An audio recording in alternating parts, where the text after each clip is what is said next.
வச்சிரு சரியா, நான் அப்புறமேட்டுக்கு வந்து வாங்கிக்கிறேன். சரி மக்கா, எதுக்கும் அவனுக்கு ஒரு வாட்டி ஃபோன் பண்ணி சொல்லிடலாம். இல்லை மக்கா, நான் வந்து எனக்கு தெரிஞ்சவர் ஒருத்தட்ட வந்து பஸ் ஸ்டாண்டுக்கு வர சொல்லியிருக்கேன். அவர் வந்து அங்கே பஸ் ஸ்டாண்டுக்கு வந்துடுவார். நீ வந்து அவர்கிட்ட கொடுத்துரு சரியா. சுபிக்கு தெரிஞ்சவங்களா? ஆமாம்மா, நான் தான். காசுங்க இந்தாங்க. சரிங்க. சரி. ஐயோ, குடிச்சு வேற ரொம்ப நாள் ஆச்சே. இந்த 9000 ரூபா பார்த்தா குடிக்கணும்னு வேற தோணுதே. சரி, ஒரு 300 ரூபாய்க்கு குடிப்போம்.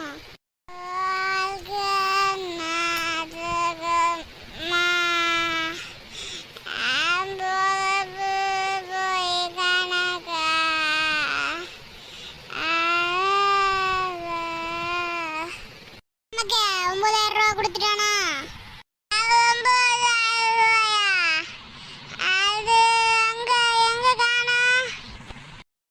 குடிச்சிருக்கியா?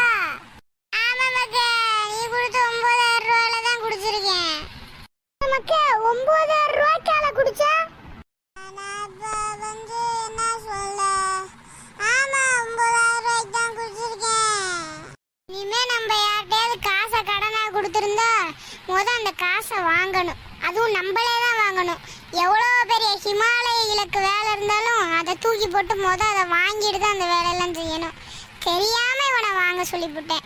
9000 ரூபாய் மொத்தமா காலி பண்ணிட்டானே.